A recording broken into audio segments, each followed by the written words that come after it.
नमस्कार, अपना प्रदेश उत्तर प्रदेश दिख रहे हैं आप। आपके साथ मैं हूं खुशबू पांडे। बुलेटिन की शुरुआत करेंगे बड़ी अहम जानकारी के साथ, करेंगे बड़ी खबर आ रही है उससे आपको रूबरू कराएंगे। सीएम योगी के आज के कार्यक्रम आपको बताएंगे। सीएम योगी परिवहन विभाग को बड़ी सौगात देंगे। आज परिवहन सेवाओं का शुभारंभ करेंगे, डिजिटल लोकार्पण और शिलान्यास करेंगे सीएम योगी।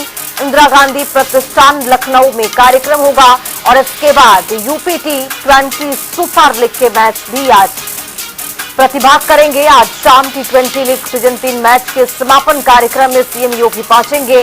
6:45 पर इकाना स्टेडियम लखनऊ में कार्यक्रम का समापन होगा। तो आज मुख्यमंत्री का ये शेड्यूल है। मुख्यमंत्री आज बड़ी सौगात देने वाले हैं। परिवहन सेवाओं का शुभारंभ करेंगे, डिजिटली शुभारंभ करेंगे। इंदिरा गांधी प्रतिष्ठान लखनऊ में कार्यक्रम का आयोजन है।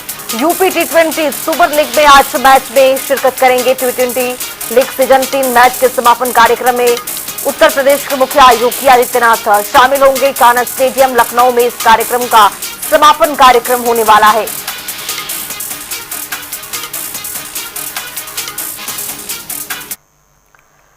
राजधानी लखनऊ से एक और बड़ी खबर आ रही है, उससे भी आपको रूबरू कराएंगे। बड़ी खबर, बड़ा अपडेट। यूपी में आज पीटी की परीक्षा का आयोजन किया गया है। 48 जिलों में परीक्षा केंद्र बनाए गए हैं। 1479 केंद्रों पर पीटी की परीक्षा होगी। 2 पाली में परीक्षा आयोजित होगी। पहली पाली सुबह 10 बजे से दोपहर 12 बजे तक होगी। दूसरी पाली दोपहर 3 बजे से शाम 5 बजे तक चलने वाला है। तो ये बड़ी खबर आपको बता रहे हैं। परीक्षा के मद्देनजर सुरक्षा के कड़े बंदोबस्त किए गए हैं। तमाम जगहों पर सीसीटीवी कैमरे की निगरानी रखी जा रही है और सीसीटीवी कैमरे के जरिए ये खंगालने की कोशिश की जा रही है कि कोई भी पेपर लीक जैसा मामला ना हो। पैनी नजर है। 2 पाली में इस परीक्षा को आयोजित किया गया है और पहली पाली सुबह 10 बजे से शुरू हो गया है, जो दोपहर 12 बजे तक चलेगा। दूसरी पाली की बात कर ले तो 3 बजे आयोजित होगा, शाम 5 बजे तक चलेगा। तो यूपी में आज पीईटी की परीक्षा का आयोजन 48 जिलों में परीक्षा केंद्र बनाए गए हैं। 1469 केंद्रों पर पीईटी की परीक्षा हो रही है। 2 पाली में आयोजित किया गया है। तमाम तैयारियां की गई हैं, पुख्ता इंतजाम किया गया है। साथ साथ आपको बताते चले कि बहुत अच्छे तरीके से जो विद्यार्थी हैं, जो छात्र हैं, परीक्षार्थी हैं, जो परीक्षा देने के लिए जा रहे हैं, उनकी भी अच्छे से जांच पड़ताल हो रही है। एडमिट कार्ड को भी बहुत अच्छे तरीके से जांच किया जा रहा है। तो उत्तर प्रदेश पुलिस जो है वो पूरी तरीके से कड़ी निगरानी के बीच में इस परीक्षा को आयोजित कराना चाह रही है और यही वजह है कि सुरक्षा के व्यापक इंतजाम किए गए हैं। तस्वीरें आपके सामने है, किस तरह से परीक्षा केंद्रों पर किस तरह से नजर बनाया गया है और जो वहां के लोग हैं, जो वहां के आपको बताते चले कि पुलिस प्रशासन है वो सीसीटीवी के जरिए पैनी नजर रख रही है। तो आज पीईटी की परीक्षा आयोजित की जा रही है। 2 पाली में ये परीक्षा आयोजित हो रही है। पहली पाली सुबह 10 बजे से शुरू हो चुकी है, जो आपको बताते चले कि दोपहर 12 बजे तक चलने वाला है। दूसरी पाली 3 बजे आयोजित होगी, शाम 5 बजे तक चलेगा। इसी खबर पर ज्यादा जानकारी के साथ राजधानी लखनऊ से हमारे साथ हमारे सहयोगी अनूप कुमार सिंह जुड़ रहे हैं। अनूप, जिस तरह से देखा गया है कि आज पीटी की परीक्षा जो है वो आयोजित किया गया है। 2 पाली में ये परीक्षा है। तैयारियां किस तरह की है वहां पर? जो परीक्षार्थी पहुंच रहे हैं उनके लिए क्या जांच पड़ताल और परीक्षार्थियों को क्या सुविधा हो जाने आने में, क्या उसके लिए किस तरह के इंतजाम किए गए हैं? देखिए, आज पेट की परीक्षा है। 2 पालियों में परीक्षा है। सुबह की जो परीक्षा की पाली है 10 बजे से 12 बजे तक, यानी परीक्षा अंदर आरंभ हो चुकी है। करीब 48 परीक्षा केंद्र लखनऊ में बनाए गए हैं, जिसपे विशेष तौर से जो परीक्षा केंद्र है वो सीसीटीवी कैमरे की निगरानी में परीक्षा हो रही है। कोई भी इलेक्ट्रॉनिक डिवाइस अंदर ले जाने की अनुमति नहीं है। मैं देख रहा था सुबह जब चेकिंग चल रही थी तो तमाम ऐसी महिलाएं थी जो बुर्का पहने हुई थी, उनका बुर्का उतार के उनकी अच्छी तरीके से जांच करने के बाद ही अंदर जाने की अनुमति मिल रही थी। कुछ तस्वीरें भी दिखाने कहूंगा कि रियाज तस्वीरें दिखाएं कि जो पहली पाली की जो परीक्षा है वो अंदर चल रही है और दूसरी पाली की जो अभ्यर्थी हैं उनका पहुंचना शुरू हो चुका है परीक्षा केंद्र पर। तमाम अभ्यर्थी जो है वो इंतजार कर रहे हैं कि जब 12 बजे के जो पाली खत्म होगी, 3 बजे से 5 बजे वाली जो परीक्षा होगी उसमें जो अभ्यर्थी हैं शामिल हो गए। 48 जिलों में ये परीक्षा हो रही है। उत्तर प्रदेश के 48 जिलों में परीक्षा हो रही है। करीब 25 लाख से करीब ज्यादा जो अभ्यर्थियों ने इसमें रजिस्ट्रेशन कराया था। निश्चित रूप से परीक्षा जिला प्रशासन के लिए एक बड़ी चुनौती है, उसके लिए भी परीक्षा है। पुलिस प्रशासन के लिए भी एक परीक्षा होती है, क्योंकि जिस तरीके से परीक्षा पर जो नकल माफियाओं के निगरानी होती, उनकी निगाह होती है, उसको नाकाम करने के लिए कहीं न कहीं पुलिस विभाग की परीक्षा है। इस परीक्षा में तमाम जो अभ्यर्थी है वो इसमें अंदर पहुंच चुके हैं। पहली पाली की परीक्षा शुरू हो चुकी है। 12 बजे के आसपास इसका पहली पाली की परीक्षा खत्म होगी। लेकिन जिस तरीके से परीक्षा के इंतजाम किए गए हैं कि नकल माफिया सक्रिय होने पावे, जो पढ़ने वाले छात्र हैं वही इस परीक्षा में, प्रतियोगिता परीक्षा में अच्छी तरीके से बेहतर प्रदर्शन करें, ये सब इंतजाम किए गए हैं। और निश्चित रूप से करना भी चाहिए, क्योंकि यही बच्चे एक अच्छी पोजीशन पे जाकर के सरकारी नौकरी पर जब बैठेंगे तो निश्चित रूप से एक जो शिक्षा ग्रहण की होगी, मेहनत से पढ़े होंगे तो निश्चित रूप से समाज का भी भला कर सकेंगे, अच्छी तरह बेहतर काम कर सकेंगे। तो ये एक उद्देश्य योगी सरकार का रहा है।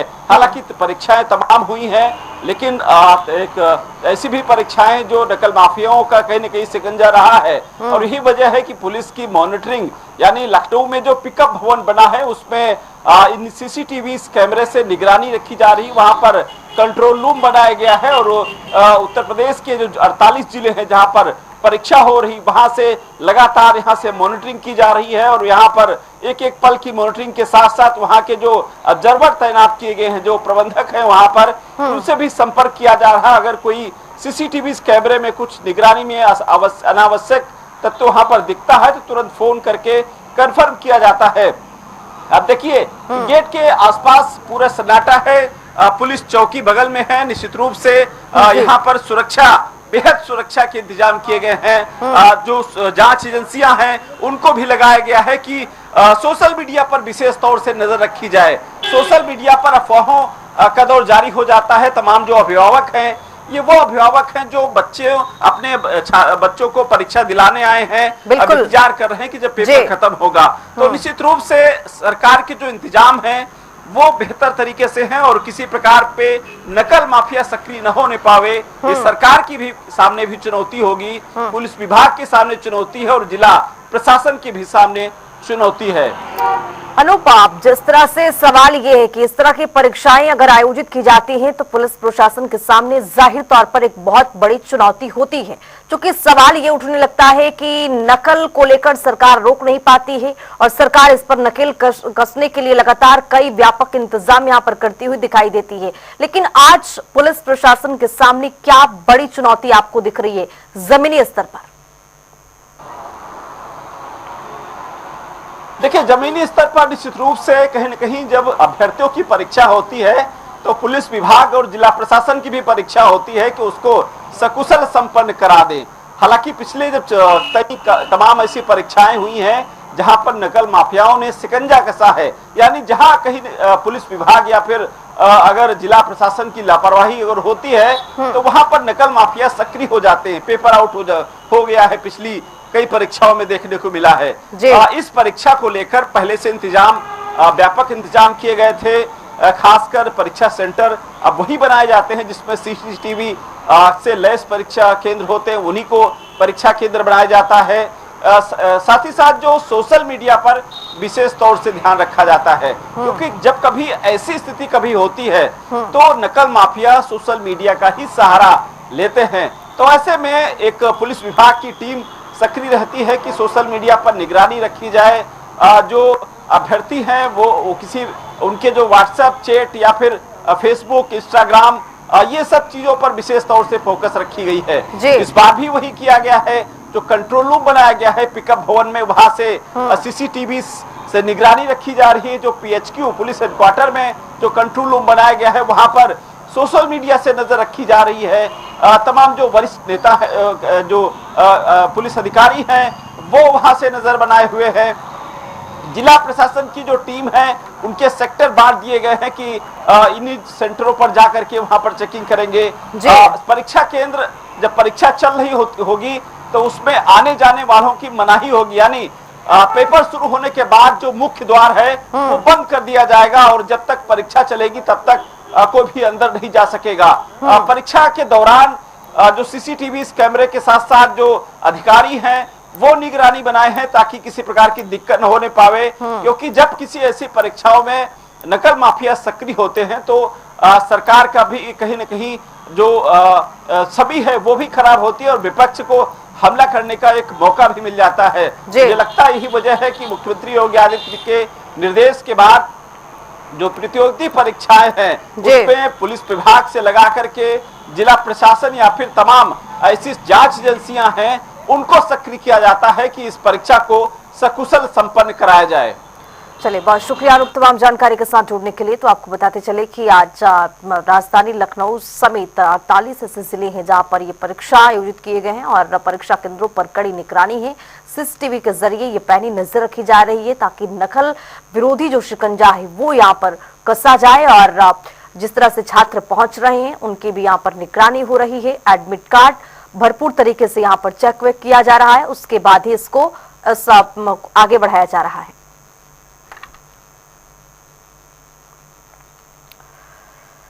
इसी बीच कन्नौज से बड़ी खबर आ रही है, उससे आपको रूबरू कराएंगे। बड़ी खबर, सपा के अध्यक्ष अखिलेश यादव का कन्नौज दौरा है। आज दोपहर 12:30 बजे कन्नौज पहुंचेंगे, विभिन्न कार्यक्रमों में शिरकत करेंगे, ब्रजेश राठौर को श्रद्धांजलि देंगे।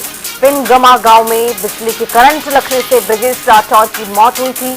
परिजनों ने तिरवा पावर हाउस पर शव रखकर 4 घंटे तक जाम लगाया था और आज सपा के प्रमुख अखिलेश यादव कन्नौज पहुंचेंगे और यहां पर जो पावर हाउस पर जिस तरह से शव रखकर हंगामा किया गया था परिजनों की ओर से, उनके घर भी पहुंचेंगे, विभिन्न ऐसे कार्यक्रम है वहां भी शिरकत करेंगे, ब्रजेश राठौर को श्रद्धांजलि भी देंगे। तो आज कन्नौज का ये दौरा बेहद महत्वपूर्ण माना जा रहा है। सपा के प्रमुख जो हैं कन्नौज के दौरे पर रहने वाले हैं। यहाँ पर कई ऐसे कार्यक्रम है जिसमें शिरकत करते हुए नजर आएंगे और 12:30 बजे दोपहर कन्नौज पहुंचेंगे सपा के प्रमुख। तो ब्रजेश राठौर को श्रद्धांजलि देंगे सपा के प्रमुख और आपको बताते चले कि कई और ऐसे कार्यक्रम है जिसमें शिरकत करते हुए नजर आएंगे। अमूमन देखा जाता है कि कन्नौज दौरे पर सपा के प्रमुख जाते रहते हैं, कुछ बड़े कार्यक्रम यहाँ पर आयोजित होंगे उसमें भी शिरकत करते हुए नजर आते हैं और ऐसी कड़ी में आज भी कन्नौज के दौरे पर सपा के प्रमुख जा रहे हैं। देखना महत्वपूर्ण होगा कि कौन कौन से ऐसे कार्यक्रम है जिसमें सपा के प्रमुख शामिल होंगे, क्या उनका संबोधन भी होगा, अपने संबोधन के जरिए क्या कुछ कहते हुए नजर आएंगे, इस पर भी रहेगी नजर।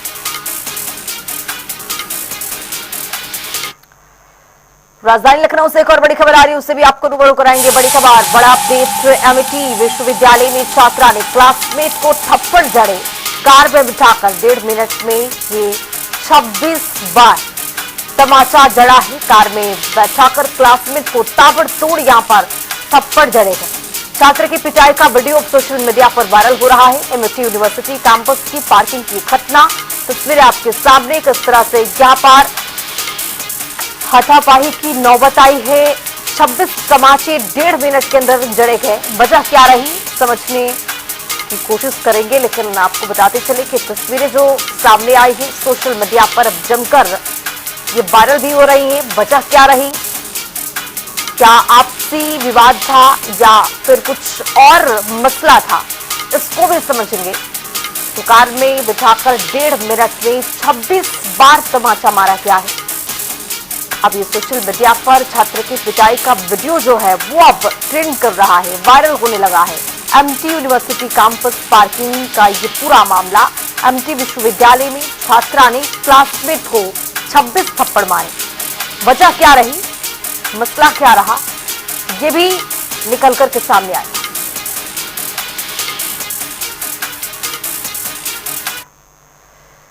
इसी बीच एक और बड़ी खबर आ रही है, उससे भी आपको रूबरू कराएंगे। बड़ी खबर, बड़ा अपडेट, यूपी का स्मार्ट सिटी विजन 2047 हर शहर को स्मार्ट बनाने का एक बड़ा लक्ष्य रखा गया है। इस विजन में 22 साल में तैयार होगी 5 इंटरनेशनल स्मार्ट सिटीज।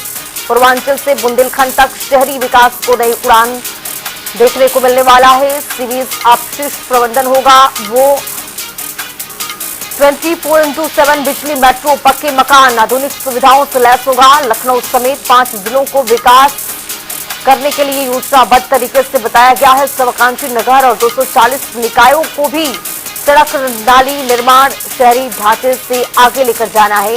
जीवन की गुणवत्ता पर फोकस करना है। तो राजधानी लखनऊ से ये बड़ी खबर आपको बता रहे हैं। ये बड़ा अपडेट, 22 साल में 5 इंटरनेशनल स्मार्ट सिटीज को तैयार किया जाएगा। पूर्वांचल से बुंदेलखंड तक शहरी विकास को नए उड़ान मिलने वाला है। सीवरेज अपशिष्ट प्रबंधन जो होगा वो एक आधार होगा। 24/7 आवर बिजली पर भी ध्यान दी जाएगी। अंकुश जायसवाल राजधानी लखनऊ से हमारे साथ हमारे सहयोगी जुड़ रहे हैं ज्यादा जानकारी के साथ। अंकुश, आप जिस तरह से यहाँ पर तमाम तरीके के यूपी को स्मार्ट बनाने के विजन पर अब सरकार चल रही है और इस विजन में बहुत कुछ शामिल है। क्या लगता है कि इस विजन को आगे ले जाने में क्या कुछ इसमें चुनौतियां आ सकती हैं? सरकार का लक्ष्य क्या है? धरातल पर सरकार किस ओर काम करेगी जो 2047 तक इस तरह का विकसित प्रदेश बनेगा?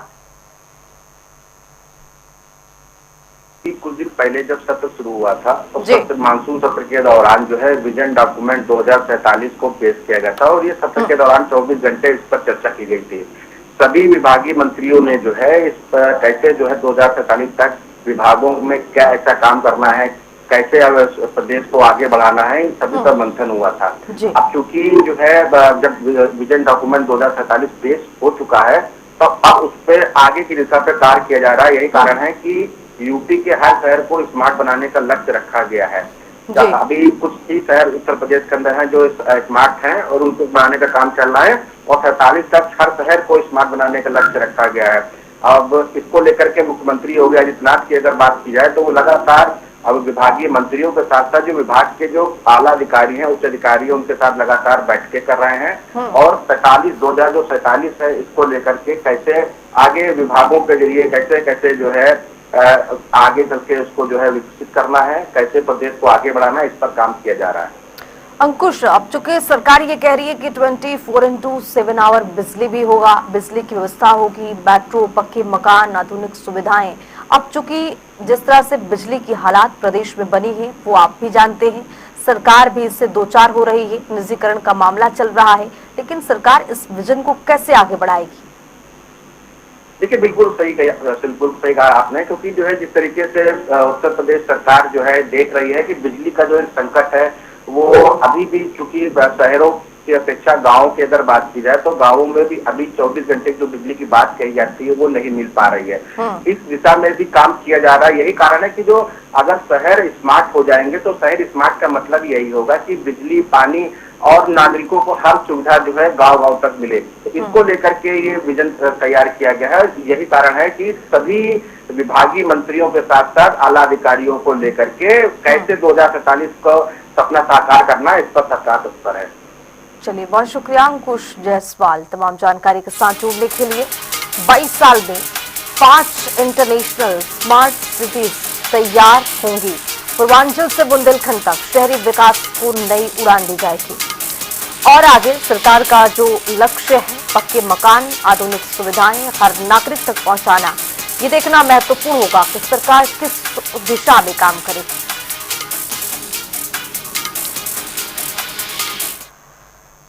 राजधानी लखनऊ से एक और बड़ी खबर आ रही है, उससे भी आपको रूबरू कराएंगे। बड़ी खबर, बड़ा अपडेट। लखनऊ में निजी अस्पतालों पर सख्ती देखी गई है। मानक पूरे न करने वाले अस्पताल अब बंद होंगे। शासन के आदेश पर बनी 3 सदस्यीय कमेटी इस पर ध्यान देगी। हर महीने निजी अस्पतालों का अब निरीक्षण भी होगा। स्वास्थ्य से खिलवाड़ करने वालों पर अब गाज गिरेगी। 1000 से अधिक अस्पताल और क्लिनिक जांच के घेरे में है।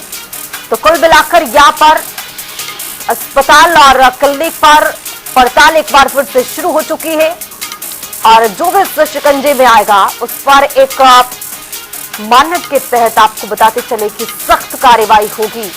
शासन के आदेश पर 3 सदस्यीय कमेटी का गठन कर दिया गया है। हर महीने इसका जांच किया जाएगा और स्वास्थ्य से खिलवाड़ करने वाले अस्पतालों पर गाज भी गिरेगी। 1000 से अधिक अस्पताल जो हैं, क्लिनिक जो हैं, वो जांच के दायरे में आ चुके हैं।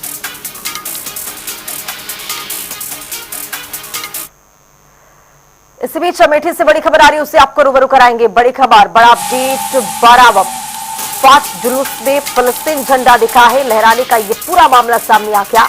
जुलूस के दौरान युवकों ने फिलिस्तीनी झंडा लहराया। झंडा लहराने का वीडियो सोशल मीडिया पर वायरल हो गया। तस्वीरें सामने आ गई हैं। वीडियो सामने आते ही प्रशासन हरकत में आया और युवकों की तलाश शुरू कर दी है कि आखिर ये कौन कौन से ऐसे लोग हैं जो फिलिस्तीन की झंडा लहराते हुए नजर आए हैं।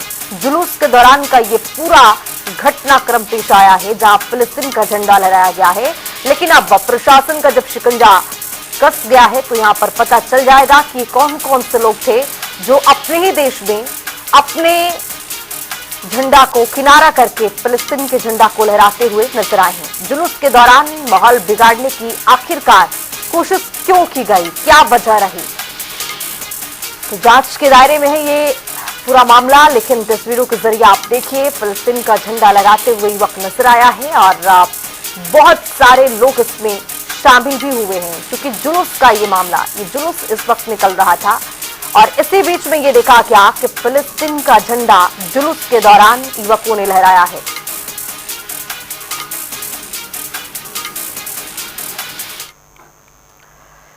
तो आइए कानपुर से बड़ी खबर आ रही है, उससे आपको रूबरू कराएंगे। बड़ी खबर, बड़ा अपडेट। एसआरयू में छात्रों पर लाठीचार्ज का विरोध किया गया। एबीवीपी ने इस मशाल जुलूस भी निकाला है। लाठीचार्ज के सभी दोषियों पर कठोरतम कार्रवाई की मांग की गई है। जीटी रोड पर हाथ में तख्तियां लेकर निकले एबीवीपी कार्यकर्ता। अब ये जो मामला है वो आगे रुख लेता हुआ मशाल निकाला गया, तख्तियां हाथ में थी और मांग यही था, बस एक ही मांग है कि जिस तरह से छात्रों पर लाठीचार्ज किया गया, सरकार की ओर से भी निंदा की गई। आखिर वो कौन लोग थे जो इस तरह के प्रदर्शन पर लाठीचार्ज करते हैं? सरकार भी निंदा करती है, मुख्यमंत्री खुद इसका निंदा करते हुए नजर आए हैं। लेकिन अब ये मिसाल बताता है, तख्तियां बताती है कि आवाज रुकने वाला नहीं है, थमने वाला नहीं है, बल्कि आगे भी इसे बुलंद किया जाएगा। अब इस मसाल पर सरकार की ओर से, प्रशासन की ओर से क्या रुख रहता है? क्योंकि एबीवीपी के कार्यकर्ता रुकने वाले नहीं है, ये कार्यकर्ताओं की ओर से कहा जा रहा है। तो चलिए फिलहाल इस बुलेटिन में भी इतना ही। देश और दुनिया की तमाम खबरों के लिए बने रहिए जनता टीवी के साथ।